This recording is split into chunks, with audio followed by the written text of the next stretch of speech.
Okay, so we're going to start with the minutes from the May 17th meeting.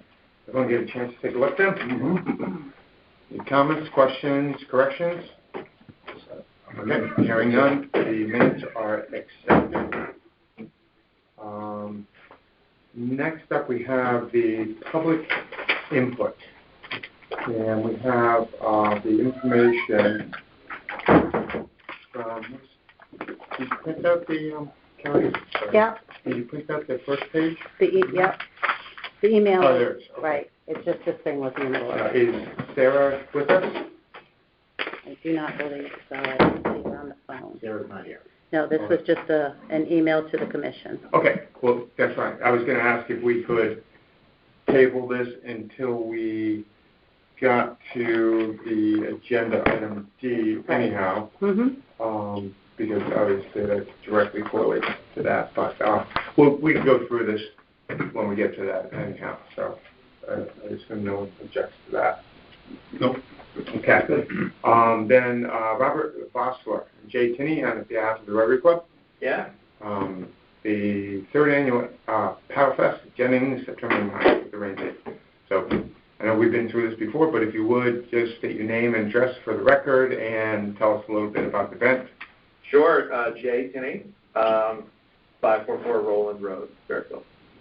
So Paddle Fest, this will be the third annual Paddle Fest, sponsored by the Rotary Club. The Rotary Club does a lot for the town. We basically raise money. We give about $50,000 a year in grants and scholarships to local charities and kids going off to college. We raise the money through various events. This is becoming kind of a flagship event for the Rotary Club. We've run 3 events. Historically, we're adding an event this year. So typically we have a 6-mile race, a 3-mile race, and a half-a-mile youth race. We're planning on adding a 1-mile fun paddle, which won't be a timed event. It would just be a fun recreational type of an event.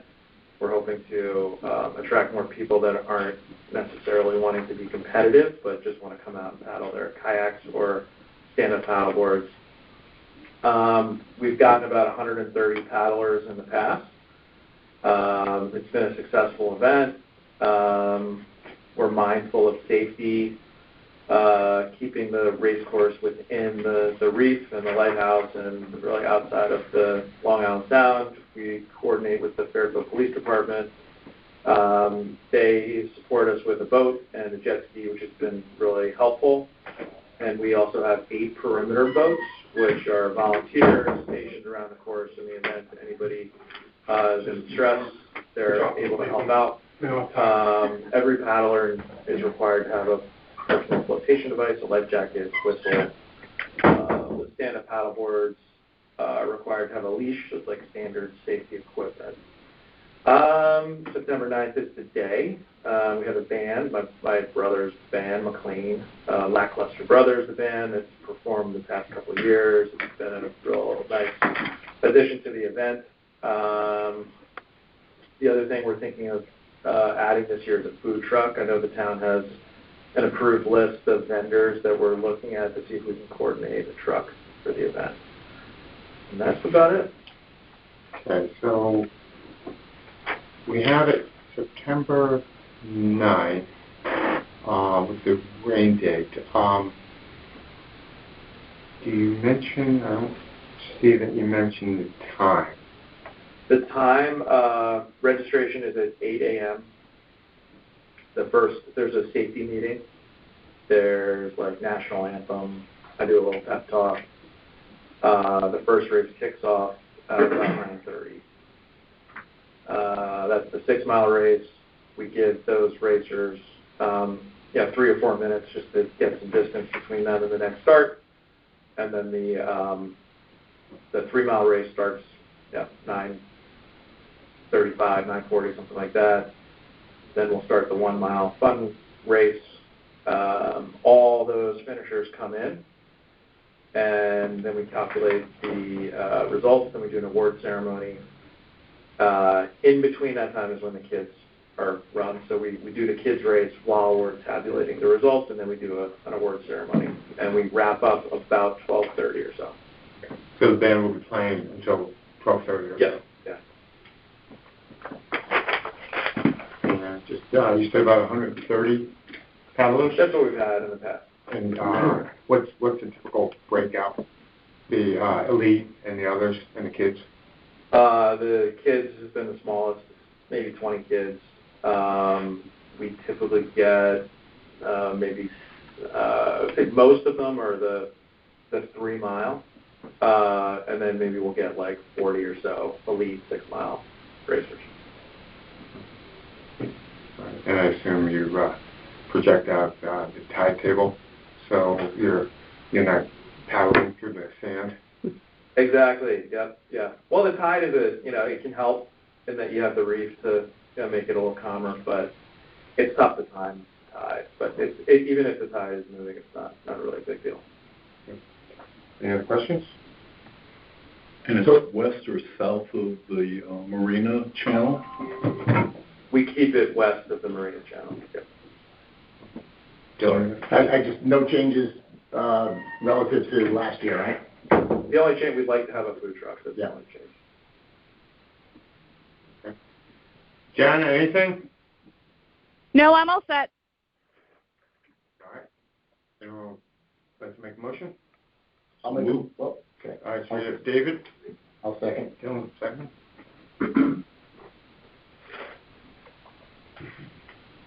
Very good. Anything further from anyone? Anything from the public? Back to the commission. Yes, sir. Yeah. I came here today to talk about the problem that we've been experiencing at Strathmore with water control. Okay, we're going to address that afterwards. That's what we've kind of skipped over that. We've tabled that until we get to the fourth item on the agenda, which directly relates to that. Right now, we're only talking about the Paddle Fest. Okay, so I'm sorry, I'm a rookie at this, so. Yep, no, that's perfectly okay. Just explaining. So back to the commission. All those in favor? All right. Jen? Aye. All right. Jay, you're all set. All right. Thank you so much. Appreciate Appreciate it.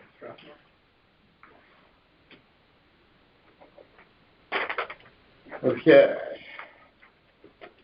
Next up, Brooks Lalumere on behalf of. She's on the phone. Is that correct? Lalumere? Yeah.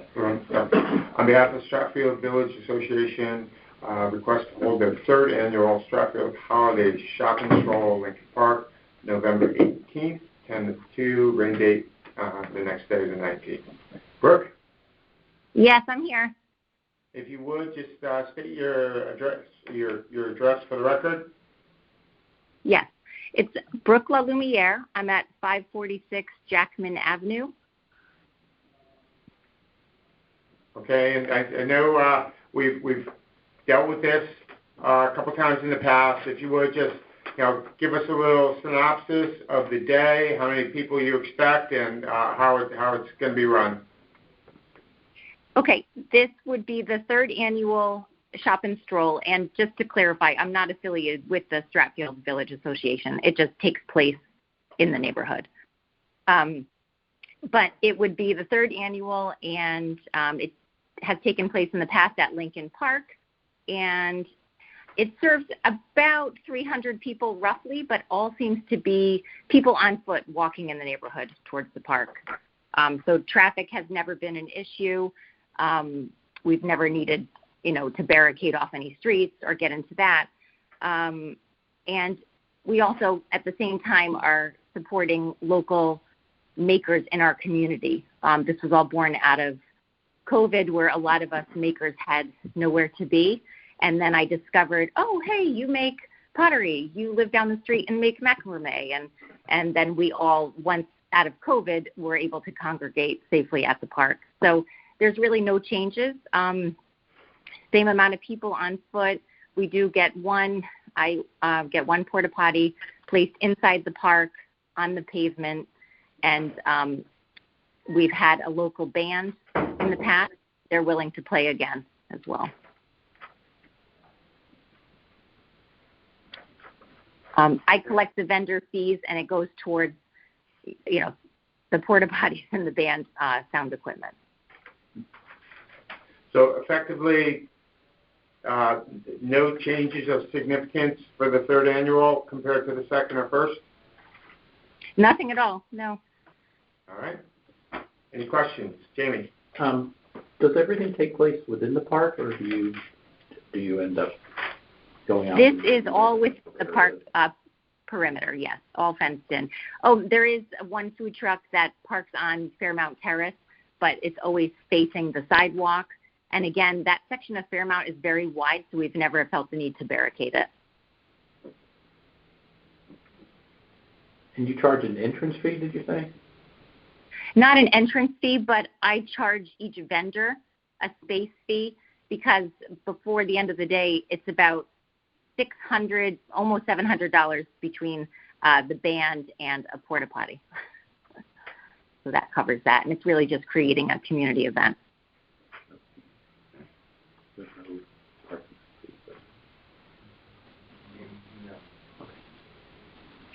Okay, thank you. You're welcome. Anything else? Jen, anything? I'm all set. All right. Anyone want to make a motion? I'll make a motion. Chris? I'll second. Second. Very good.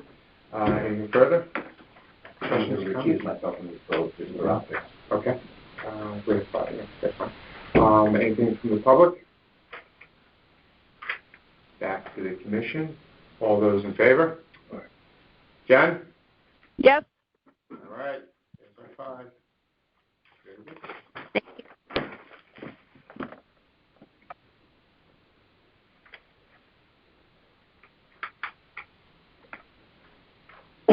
Okay. Okay, we have Thank- Mariah Murphy here in place of Tyler Lepresti for the next Okay. item.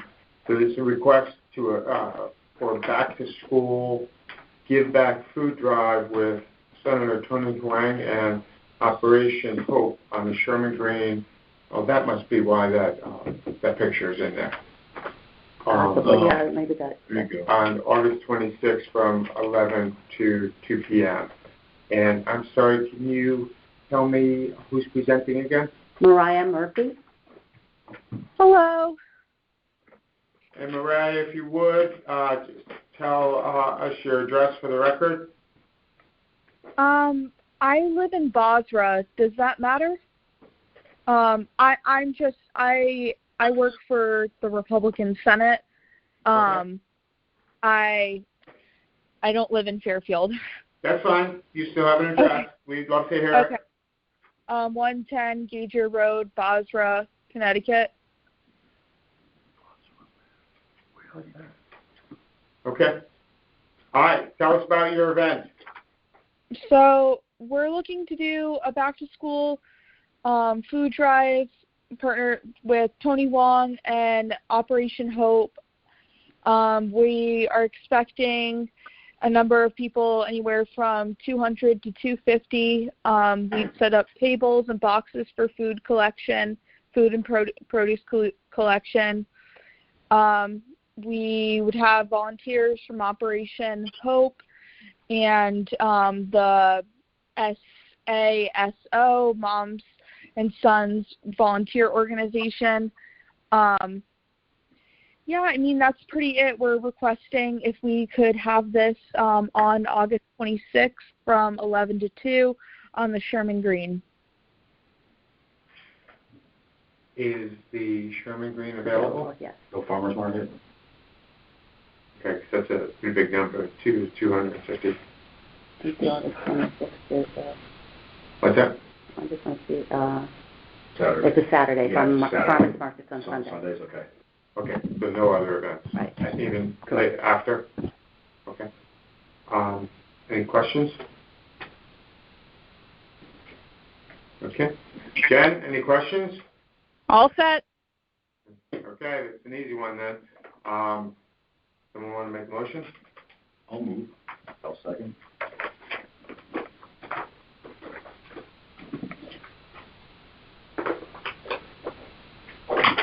Okay, anything further from the commission?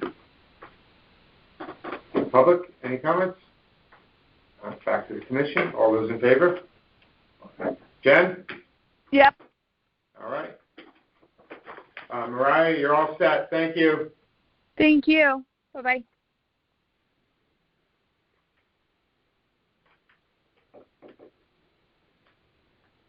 Okay, now, Bill, if you just give us a couple minutes, we pushed back the public comment because it was directly related to what you're going to present. So I'm going to let this gentleman who came tell us a little bit. If you would start out with your name and your address. Sure. My name is Richard Cooper, and I'm at 160 Fairfield Woods Road, Unit 32, 06825. Okay. Fairfield. So tell us a little bit about why you're here. Okay, so I'm here because we've been struggling with the control of water that's coming through both Owen Park and through the outside part of Strathmore facilities. Over the course of the last 5 years, there's been 2 really significant flooding incidents, and with this additional rain, we're seeing a lot more where we're having a local flooding within Owen Fish facility, and we're trying to figure out what was happening, and it appears that we didn't realize that I don't know how familiar everybody is with the terrain in where we live, but right next to it there's quite an elevation up to maybe 250 feet or so, highest level, and we found that there's a lot of water that's being drained into that park, and that it's presenting a major problem with excess water. So we weren't aware of that before. We were thinking that there has been a proposal there to put set up a berm in that park, but we don't know what the status is of that at this point. So we're looking for ways that we can help to find out what's going on. What we found is that the drainage that's coming in from into Owen, there's a 36-inch pipe in the upper right-hand corner if you're facing up the hill. That's a 36-inch pipe, and that fills up at times. And then aside from there are 3 other pipes that are also helping to drain basically at least 4 or 5 streets, even if not more than that, because I haven't had access to the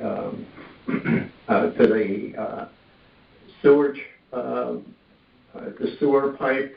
I haven't had access to all of it, so all I really know about is the one on the side where Owen Park is. And so in addition to this 36-inch line that's dumping a lot of water when we have these severe storms right now, and then also there's another set of pipes that comes in. There's 3 of them, and one of them is another 36-inch pipe, a 12-inch pipe, and a 16-inch pipe that all dump at the same place and that is damaging some of the play area for the kids, and is basically it's washing over the tennis court that's there, and across both fields. But it's a low level in the fields, but it's nonetheless there. Now, as soon as you get this big rain, I can show you videos of it if you would like, but it's really roaring down there. Thank you. Well, the timing for your attendance is perfect because the next agenda is a town engineer who will be discussing this issue. So, as Sarah had submitted information to us, I wanted to give you the opportunity to speak. Is there anyone else here who would like to briefly? Sure. Sorry. I'm the treasurer of the Strathmore Association, which is immediately adjacent to Fish Park. Okay, your name and address, sir? Tom Hendricken, HENDRICAN, 160 Fairfield Police Road, number 21. In the last 5 years, we've had 2 major floods, which have cost the association close to $200,000, not to mention any personal property loss. And in the last month, it seems to be becoming progressively worse over the years. I understand from people who live there much longer that there was never a flooding incident for the 50 years prior to 2021, 2018, when the first one occurred. And just in the last month, with some of the thunderstorms that we've had, we've come literally within 6 inches of another major flood. And frankly, we've had difficulty getting good response status updates from the town. There was a study done by the town, commissioned by the town in 2019, studying the whole Rooster River watershed area, which received funding then, and recently has been funded by the bond issue by the state. And we're just trying to move it along as fast as we can, understand the status, and see what we can do to push it. Okay, thank you. It's really been a huge issue. Thank you. Anything else? My name is Lynn Stickles. I just, in January, purchased a unit at Strathmore, so I'm just learning about this issue, and I'm very interested. Okay, and Lynn, I'm sorry, just if you would, your full address for the record. Okay, so I live in Trumbull, 116 Garwood Road, Trumbull, and I'm the owner of number 40 Strathmore 160 Fairfield Road. Okay. All right. Thank you. Okay, so now we're going to go back to the agenda, and we'll have Ms. Hurley, representative from the Town of Fairfield Engineering Department, who is requesting permission to move forward regarding the Rooster River detention feasibility assessment at Owen Fish. Sir. Thank you. I'm Bill Hurley, Engineering Manager for the Town of Fairfield, and I want to thank the people here from Strathmore. I know there's a lot more. I know there's a couple RTM members that are definitely involved. One of them, I think, lives at Strathmore as well. She would be here, but there was no need to fill the room, if you know what I mean. You get the point that this condo association and some of the neighbors that live in the area are definitely concerned. Just to give everybody a recap of what I know, it appears nothing's happening, but there have been some things that are happening, and they're in progress, and then there's others that have been slowed down a little bit. The town looked at 7 sites in the very beginning, and somebody alluded to the 2018 storm. So in 2019, we hired a consultant to do a very preliminary study, and then since then they've been doing a little bit of detailed study in 2 particular locations. The Tungus Hill Park, the lower section, in the wooded area, we're proposing a detention system there, a detention basin that would hold off some of the water from coming down and bombing the people on Villa Place and Nordstrand and Melville Avenues there. The other one, we've been working with the city of Bridgeport for, believe it or not, 2.5 years, going back and forth. And matter of fact, we just did testing today, and we'll be doing it tomorrow, additional testing that was required as part of the permit for Fairchild Wheeler Golf Course. That's the one, although it's owned by the city of Bridgeport, it's located in Fairfield. And that one is the biggest. There could be 2 detention ponds, and that's the one that's going to really help everybody in the whole Brewster River watershed. How much?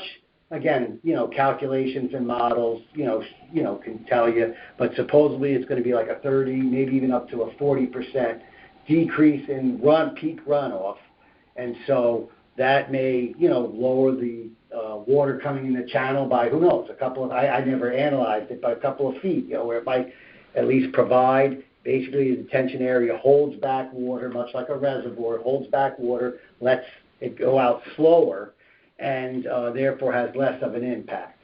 That one there, we got the memorandum of understanding back about a year and a half, about 15 months ago with City of Bridgeport. We submitted permits back in November of 2022.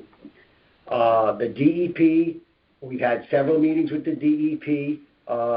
They wanted us to look at all these different alternatives, including losing the field at Tungus Hill. And we had to fight them on that. We did all these explanations, met with them, showed them pictures, had people come and speak, and they, I think, are now going to, I'm pretty sure they're leaning towards approval. Matter of fact, one of the directors there had mentioned that he was even going to see if he could, the DEP could somehow help the town. So that was good news. A little bit of bad news, and it's very frustrating. It's probably everybody in this room and everybody in town. The Army Corps of Engineers lost a lot of their labor force, whether in COVID and all this other kind of stuff. Back in April, we handed in the permit in November. Back in April, they said they hadn't even looked at it yet. 6 months have gone by, haven't even looked at it. Our latest thing is that I still don't even know if they've looked at it or not. We're going to follow up again, and this time maybe have some political pressure with it. You don't want to ever, tick off an agency who's shorthanded, extremely busy. They claim they're going in the order that they came in, so you don't want to ever, bother. But in the same token, they might also be looking at, I'll just say, a store that wants to develop an area next to a river or something. While this is an area, a watershed that affects over 3,000 people, that it got flooded. So we're going to we're going to start to apply pressure if they haven't looked at if they've looked at it, well then they haven't told us that they've looked at it yet. So by law, though, they have until November. That gives them a full year before they can give us approval or make comments. We're hoping, though, that with the DEP on our side, that if they talk to the DEP, they'll kind of nudge them as well. So that's where we stand on that. Owen Fish Park was another one. Now, those two were the biggest bang for the bucks, most detention area that would help the most people. Owen Fish is a lot smaller of a detention pond, but would offer some improvements, but not as much as the other. So we took the other two, wanted to get them through the whole permit process. Back in April, I approached the Parks and Recreation Board and said, well, this is controversial because unlike all the other, the other detention ponds, this one here for Parks and Rec could, and I use the word could, affect the fields. Now, we can design it so it has the least amount of impact possible, but I can't say for 100% certain until we get design plans and get everything done that this detention pond will serve its purpose and not impact the field. It might just mean instead of 1 day of rain out, now you have 2 days of rain out or something like that. I don't know. What the other thing, unknown to us, or maybe when we started our project, we didn't know that the Parks and Rec master plan actually, and I can show you on this. This is the proposal. Let me get this out here. I'll show it to the board, and then I'll show it to the public as well. This is where you might recall that's where the detention area was going to go. We can't really excavate. We've done some testing, so I'll give you an update on some of the testing that we did.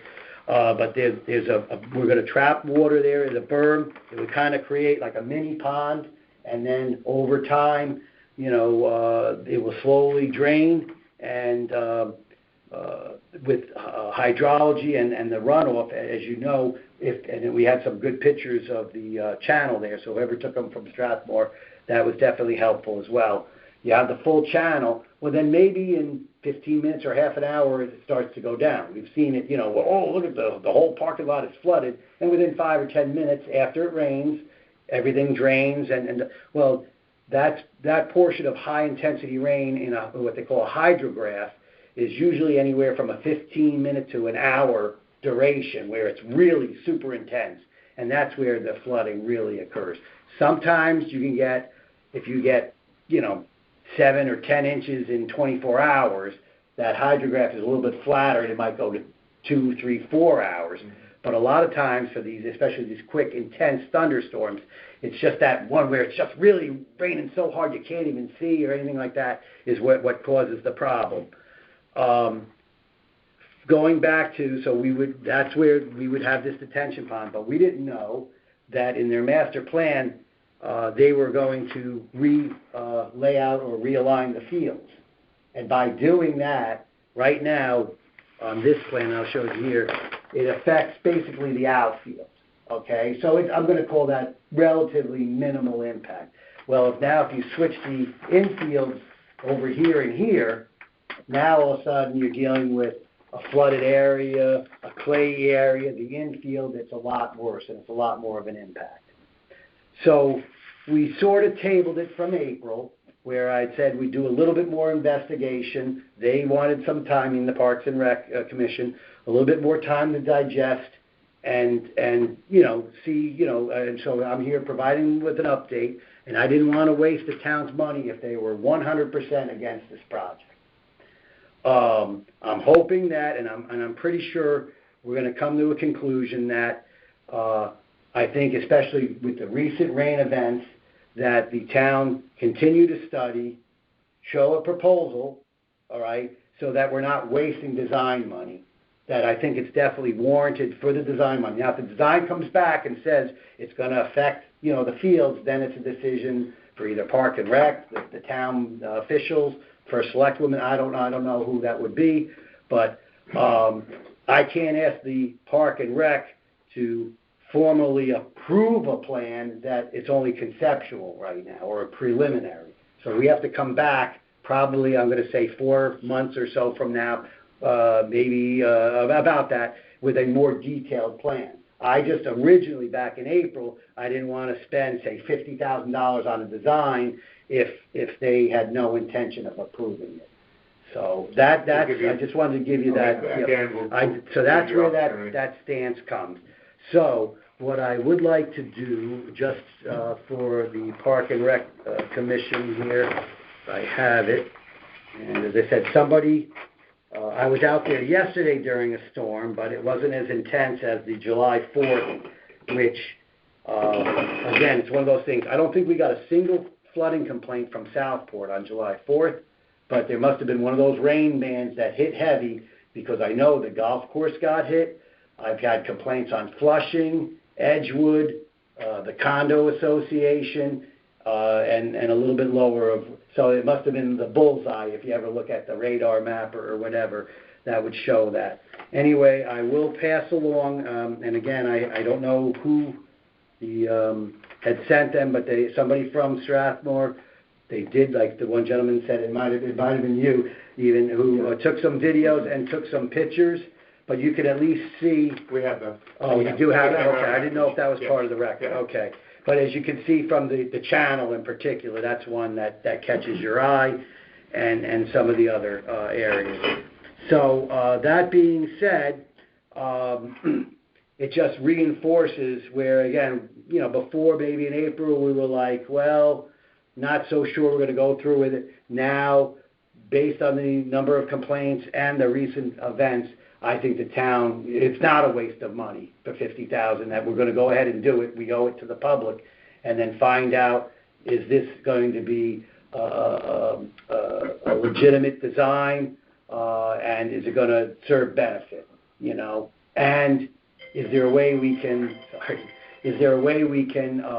do it where it either has no impact or a minor impact to the field, and not a major impact? So I'm hoping, and even if we get probably turned down, I think in the town's best interest, I'm going to probably give the consultant the go ahead with the design, and then come back to the board, obviously, with a completed design so that you can make a formal decision at that point. And maybe even halfway through the design, give you guys an update, give the public an update, and, and then go from there just so that you know what we're thinking. The other thing that I wanted to mention was at the last meeting, there was talk of maybe we can go underground, all right? So based on the consultant's storage, which is basically a volume of water that the detention basin would hold, is 1.74 acre feet. And so basically it holds roughly 76,000 cubic feet of water. If we were to take that same volume and put it underground, there are these recharger units that are typically used underneath like a Walmart parking lot or a Home Depot parking lot, that are typically 30 inches high, 3 foot wide, and about 7.5 feet long. We would need 846 of these rechargers.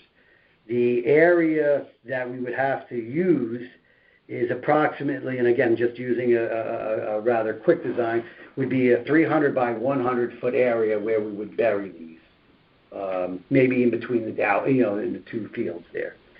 That would cost approximately $2.1 million. Right now, the design that was for the above ground detention was $535,000, but that was also priced 2019.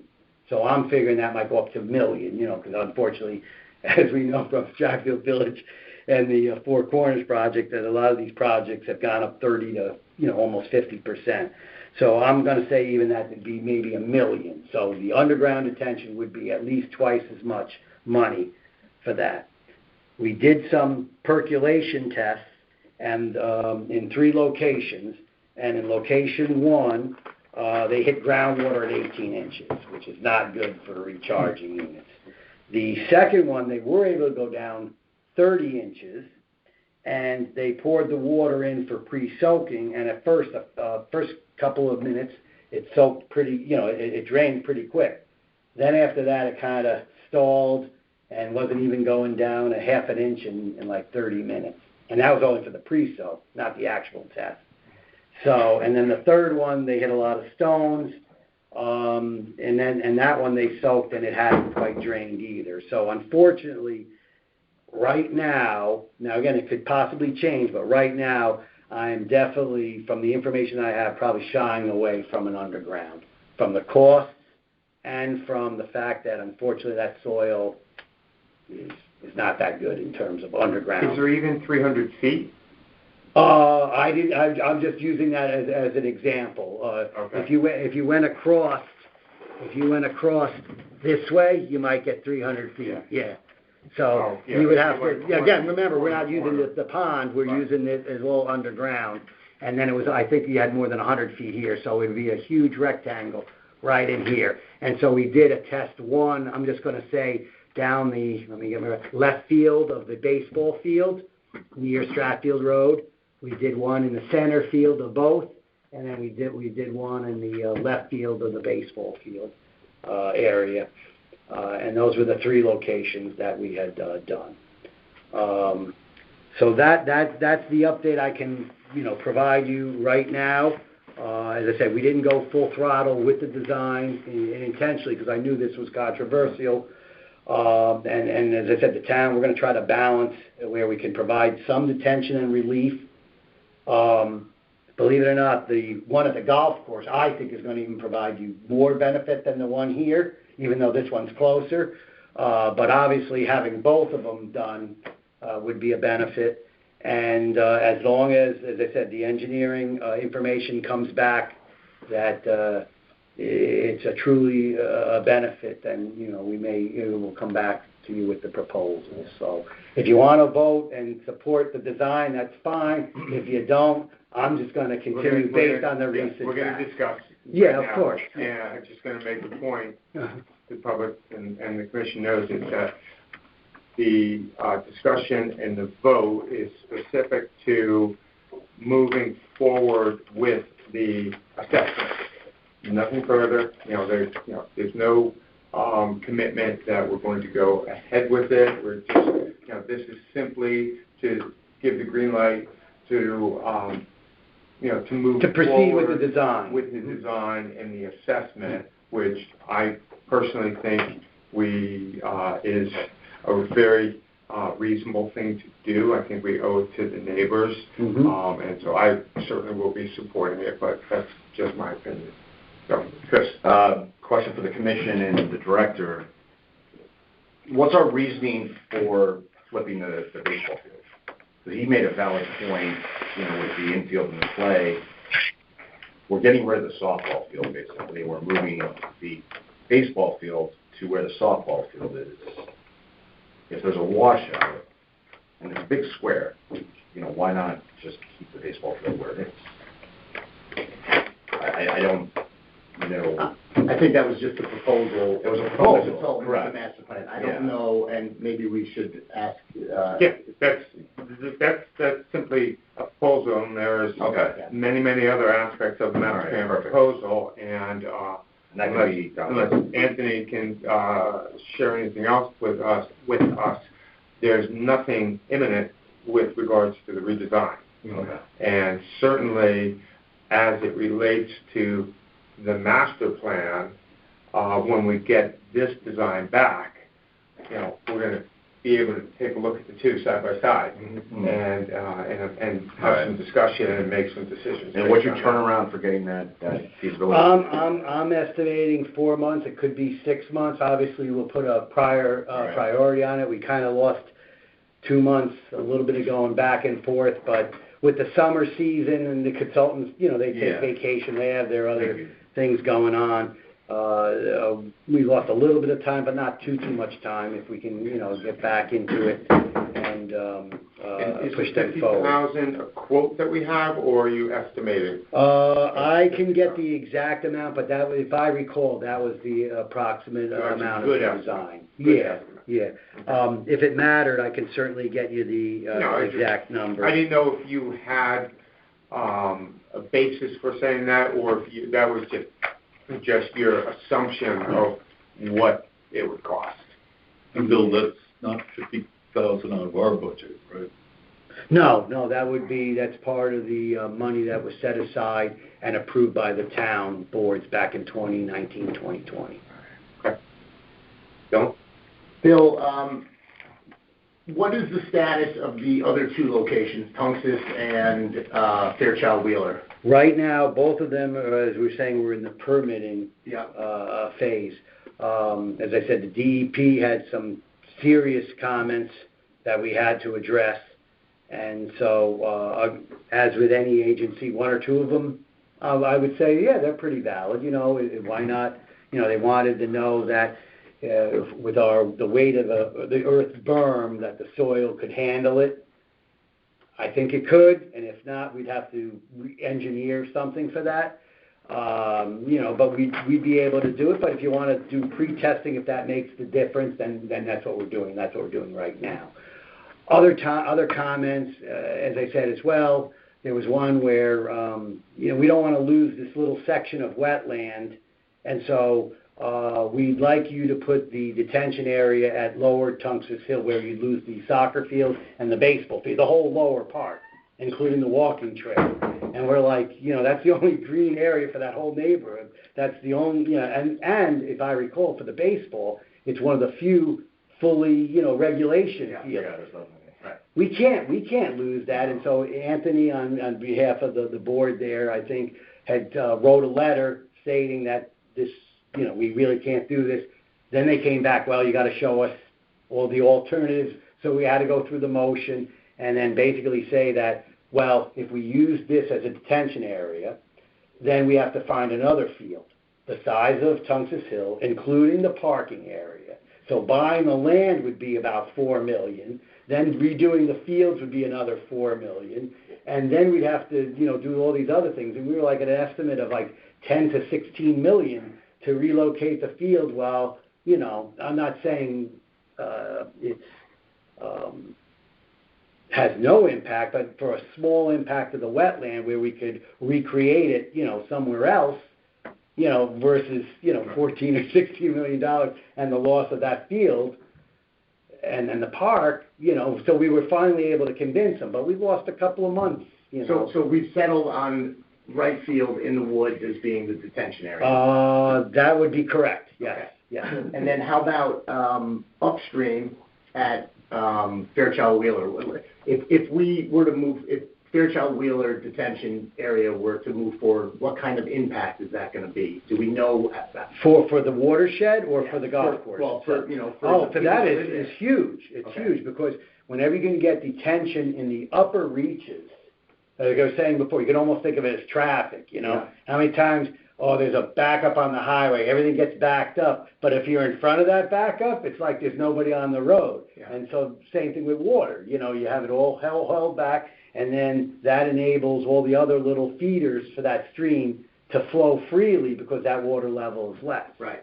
And so that's what would happen in quick terms. So we'd get a little relief if they did the this would be Fairchild-Wheeler. The Fairchild-Wheeler is more than a little. This was going to be the Okay. biggest impact that we could possibly ask for. And then with this that we're talking about now, that we're might go to design on, that would be an additional benefit to. Right. It won't be anywhere near the other one, but it would be some But it wouldn't benefit. have to be. Right. If we had the other one, keeping the traffic upfield. Right, exactly. Yeah. Yep.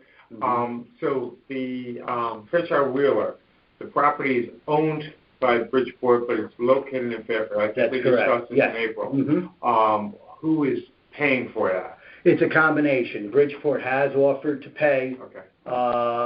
money, not quite 50-50, but they put in I think I want to say they committed to $700,000 for that. And there's nothing saying that we can't, depending on what mitigation is being done, that they would, and they also agreed, because it's their golf course, that they would be responsible for the daily maintenance. And that's big, because otherwise they'll have our guys Still to go nothing further upstream, Trumbull. Right. No, unfortunately, when real quick on that one was about a year or two ago, Trumbull Mall, they had apartments proposed, and we made formal complaints asking for them to provide additional detention, and basically they said there was no net increase, and Trumbull approved it. But that would have been a golden opportunity to provide more.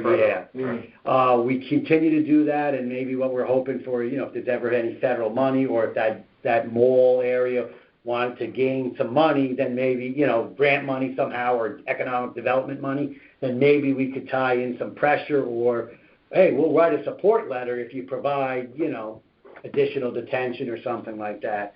We are constantly, as I said, Bridgeport we've been working with, and we'll be doing the same, because they might be getting some money that will benefit the Brewster River watershed area, not just for Bridgeport, but Fairfield. So we've been working together with Death City a lot. And on occasion, about maybe every 3 months, so every quarter, I call up Trumbull. Hey, are you have any detention areas, anything to help us out? Unfortunately, when a town or an entity doesn't have the flooding, they don't have that. They don't have that direct correlation, let's say, that feeling. So, any further questions? Just one last question. Where remind me again where at Fairchild-Wheeler the detention is going to be? It's in the area just north of Casimir. I want to say, if you know the golf course, and I think it's 13 and 16 Black. Okay, yep. It's in the valley there. Okay. As a matter of fact, in the July 4th storm, naturally that area was a little bit of a bowl and held some of the water back. Yeah, 13 is the one that goes down. Yeah, that's right. Yeah, exactly. Yeah. I thought it was further up. I thought it was about 10. There's actually 2 detention areas being proposed. Yeah, at wasn't there one, Bridgeport, you know, yeah. further, closer to the clubhouse than near 10? Yeah, one is further up where they have a little, it's a pond with all sorts of reeds and phragmite in it, yeah. Yeah, that's 17. Okay. All right. So, we just, as I said, it's more of providing an update, but appreciate the time, and I think it's important that we Don't give go you away yet. Don't go away. update. Sure. Just one last question. Yes, go ahead. What's your best guess on if all things move forward for the golf course project to finish? What time? This time frame. Well, if the permits are given out in November, like we anticipate, we put the project out to bid in the winter, and we're going to try to get it as soon as possible. Normally I'd say springtime, but because of the golf course and the impact there, we're going to try to do it in January if we can. So as soon as we get the permits. So it could be done next year. Yeah, that's the hope, is that it might take the whole year, but yes, that's the... And we're waiting on the Army Corps of Engineers? Right now, the main permitting agency holding it up is the Army Corps of Engineers. Okay. Jen, anything? All set. All right. Nothing further? I haven't forgotten you. Okay, I haven't forgotten you. sorry. I'm sorry, Chris. I would like to make a motion. to move Okay, I'm going to allow the public to ask any questions. Yes. So, what I'd like to ask is this. Fairchild Wheeler is on the east side of 59. And it's quite a bit further up on the elevation than where we are. Owen has this entire other side of the rise right after the fields. Then you have the parking lot, and then you have basically it looks like a lot of granite. It's very heavily rock, not much dirt there at all, and that goes up from I think it's around 39 meters. Is that right around the normal level of the area by the mobile station, for instance, or by Strathmore, where our condos are. But all of that water that's being drained off that hill up there, maybe 5 to 6 streets, a lot of that water is being dumped straight down through those sewer pipes into the park. Yeah, London's Brook. That's what it's called. What's that? London's Brook. London Brook. London Brook. Eventually, yeah, it gets to London Brook. But that stuff is coming from up high, and I don't really think, I think my guess is about 2/3 at least of the volume of water, if not 3/4 of the volume of water that's causing part of our problem, is coming down from those elevated all of the houses that are up there. So, and then the next time we're talking about anything then is all the way down at Tunxus. So I'm just concerned that we need to do something with this water that's coming in and draining from that elevated height that is... No. We're not engineers. That's why we have the engineering department. They've done a feasibility study to determine various locations around town and Fairchild Wheeler where there could be some remediation, to assist. And this is what they've come up with. And as Mr. Hurley said, using the analogy of the traffic on the highway, Fairchild Wheeler is certainly going to, if that goes through, to spend a lot of the water upstream which will allow, if we move forward with this, a lot less to come in, and if we improve Owen Fish, and there's a lot less coming in, that it's going to be a not just a win by building up Owen Fish, but with the upstream, it's going to be a win-win situation for the flooding, which may allow, I'm not going to disagree with your assessment as to the percentages of where the water's coming from, but if there's a lot less water coming from the other direction, there is more room in the improved Owen Fish. Yes. I Yes, understand. Bill? Yep, that's correct. And as a matter of fact, we could do it here, or when the meeting's over, a couple of minutes, I can show you. But one of the things on that other side that you're talking about, which I'll say is, and I don't know the one street offhand, but we'll call it the Davis neighborhood, Davis Road neighborhood, is all privately owned. And so there's nothing the town can do. I'm not going to lie about it. For that area in there, we don't have a room to put in a detention area. That's why, if you noticed, all the detention areas mentioned were town-owned property. We had even looked at Brooklawn Country Club. We even looked at Woodfield Village private, where we would have to basically have agreements with all them and whatever. But the analysis showed that it was less than a 1% improvement to the area. And so 1%, paying $1 million, buying rights, or now maintaining those areas, the cost would go, and for less than 1%, it just wasn't worth it. Yeah. But So there is we might be able to limitation do too. some improvements, but they would only be minor. I'm not going to, on that side. Mm-hmm. But thank you for making us aware. Okay. Can- Yes, Ms. Hendrickson, So Ms. Cooper, I'm going to allow one more question from Ms. Hendrickson. So I had a comment and 2 questions. Comment part 1, I went out during the last 2 huge storms when we came within inches of flooding on the 4th and the 16th, and found that, in observation, more than half the floodwater coming into London's Brook and the parallel Stratford was in fact coming from Owen Fish Park. I stood where the confluence comes together. So that's just a comment.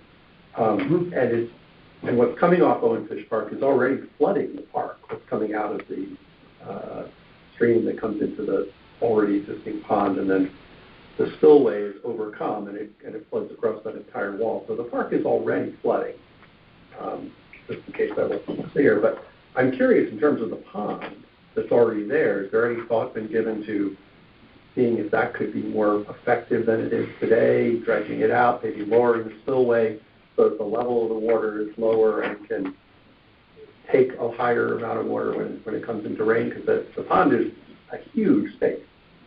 Well, the pond is basically an environmental pond. It serves for water quality. It serves for the environment, fish, wildlife, that kind of stuff.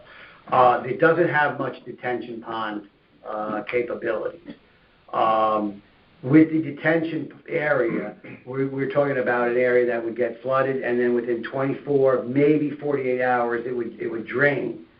Owen Fish is always going to have standing watering unless you basically take it out and you lose that function, where now it's just going to be what we call a wet detention pond, where the water will always be flowing into it, and it would be very marshy and mucky.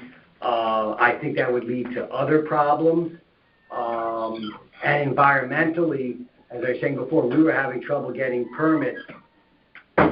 Unfortunately, that would mean further destruction of wetlands, and it might seem like it's a large pond, but relatively speaking, it's not that large.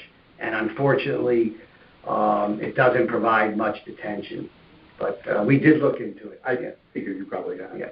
And my other question is in terms of cost, because you've quoted several different figures for the study and then for the eventual work, and there was already greater than $2 million, I don't remember how much, allocated under the American Recovery Plan Act back in 2020 or 2021, and then the state bond issue just allocated another $3 million. So do the studies come out of that as well as the eventual work? Because I know you're saying Bridgeport would have to bear the cost, but I thought it was already allocated through two places. It was, but unfortunately, you also have to remember in 2019 or 2020, as we found out, a lot of the construction costs have gone up. And so where $3 million would have been enough for everything, in today's dollars now, we needed more, and so that it was, I don't know if it was $3 million, I thought it was 2.5. Originally, and then the bond issue just recently was another 3. I'll have to look into that, but it was, I think it was the other way around, I think it was $3 million. 5 either way. And then, right, okay, fair enough. And so, on that there's also other improvements for Rooster River involved in that as well, but we were earmarking $500,000 or $1 million to cover, to make sure that we have enough funding for these detention areas. And yes, that could include the design. Any other questions? Or Chris, it sounded like you were going to make a motion. I'm ready to make a motion, yeah. Okay. I'll second.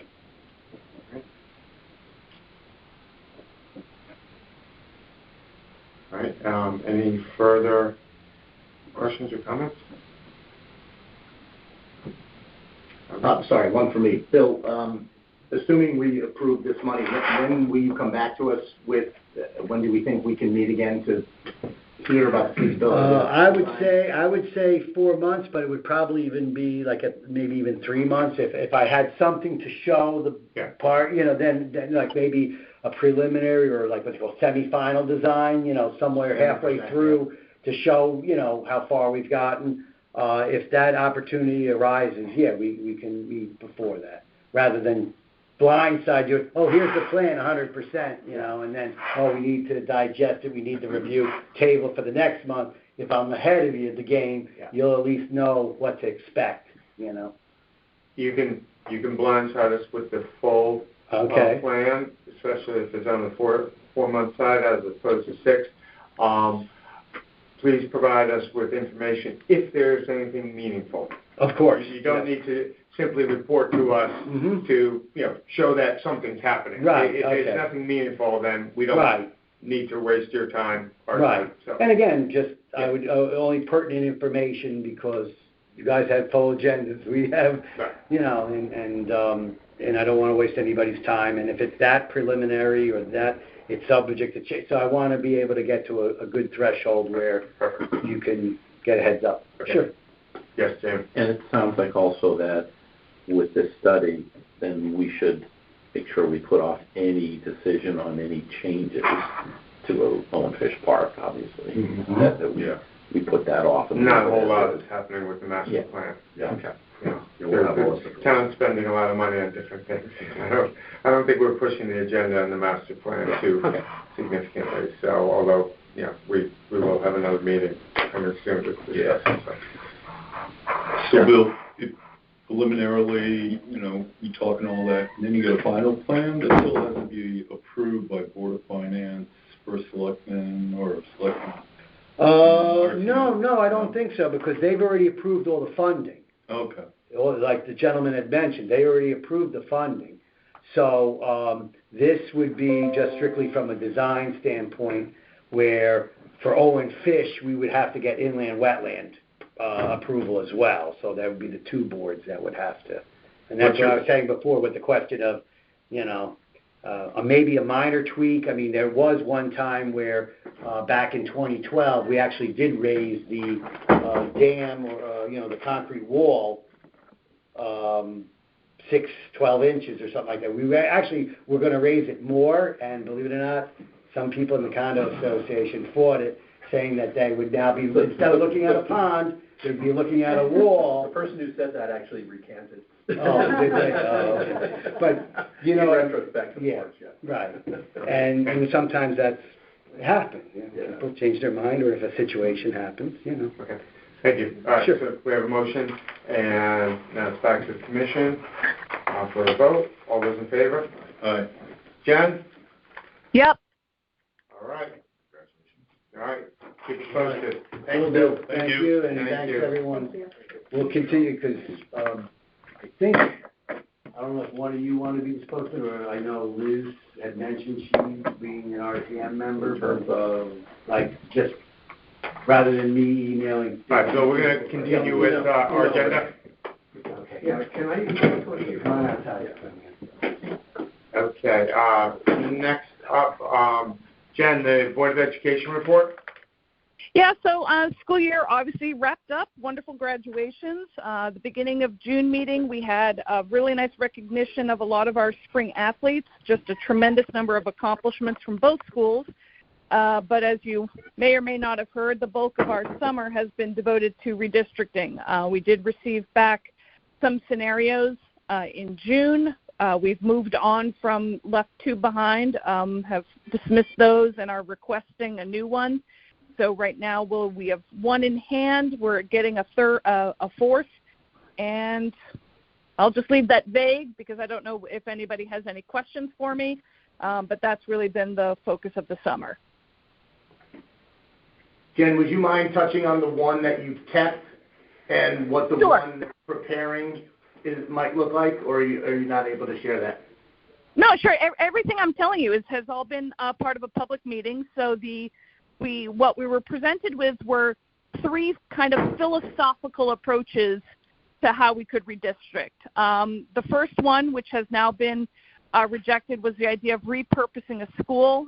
There's been a tremendous interest from the board of having a one-site ECC for our 3-year-old to 5-year-olds before they enroll in kindergarten. But ultimately that just came with a few too many questions on how it could possibly down the road, and we're talking 10 years or more, impact utilization at our elementary schools. It was just a little bit too iffy, so we moved on from that scenario. The second scenario that we have moved on from is the one, so that was, again, philosophy number one is, can we repurpose a school? Philosophy number two was having something called satellite zones. And what that did was take a significant chunk of Stratfield, which was way at one end, way up, Toilsome Hill, verging on the areas that right now go to North Stratfield.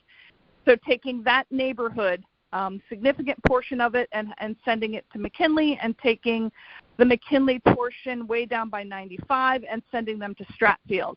So that idea of satellite zones, meaning neighborhoods which were not contiguous with another school neighborhood being sent anyway to that school. So that plan was also rejected.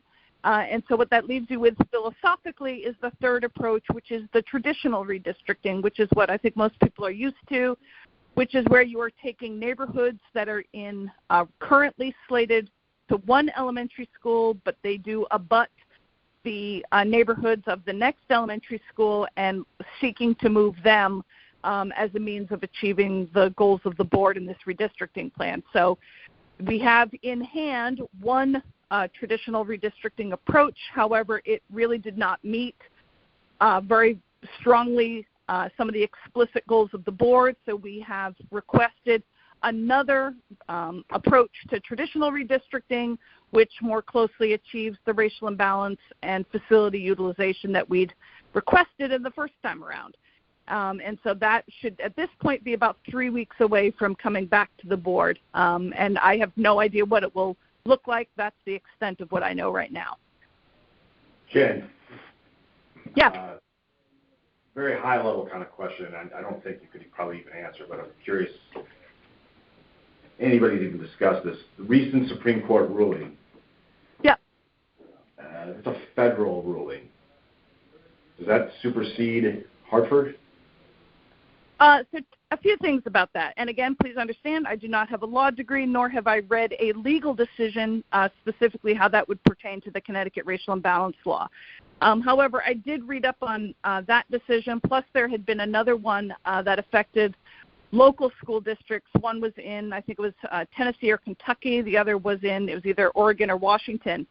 And all of those, including the affirmative action decision, the one thing that makes them quite different and therefore I think not relevant to Fairfield or to Connecticut's racial imbalance law is the fact that they all talk about using race as the sole criterion for blank. For affirmative action, it's the sole criterion for admission. In those other school districts, it was the sole criterion for a school assignment.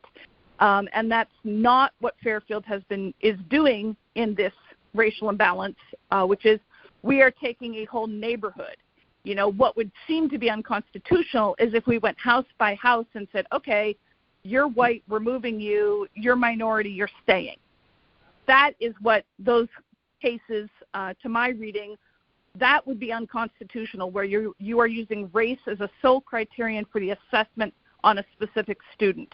That said, obviously, you don't know about the constitutionality of something until it actually gets tested. And I think the only way you test it is via a lawsuit. And so there has not been any lawsuit filed in the state of Connecticut regarding this, but I make no predictions about the future.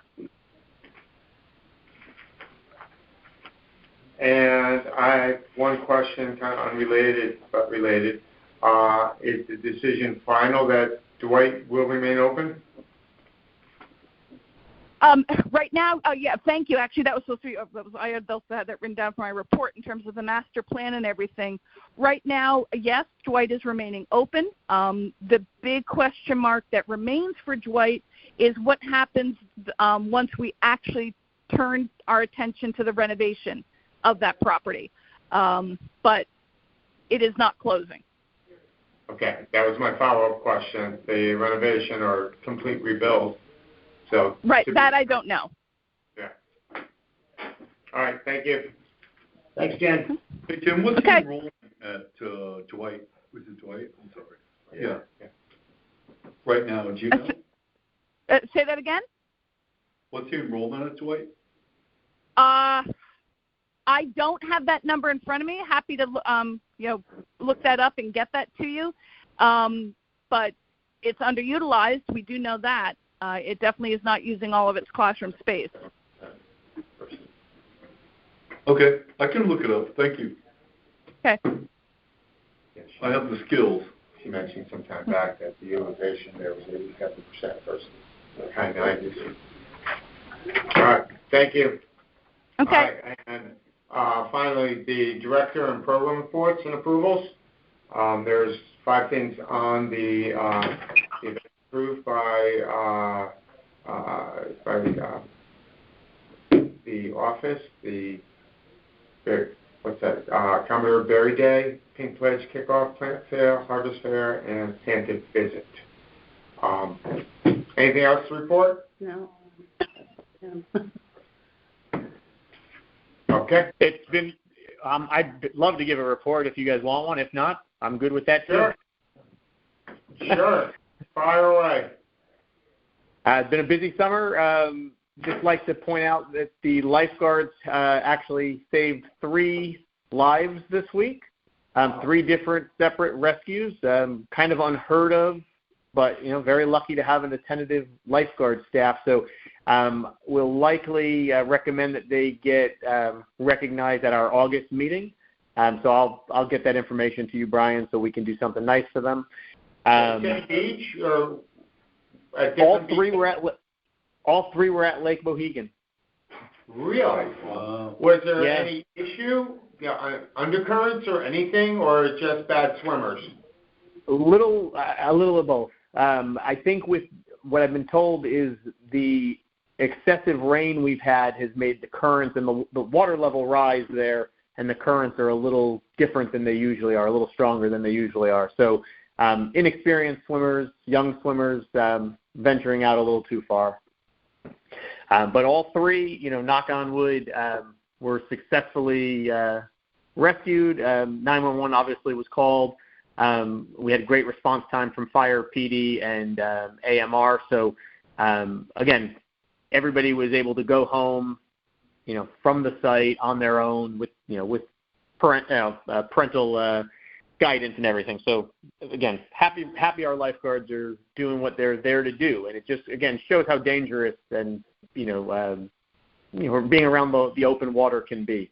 And, how needed the question on that.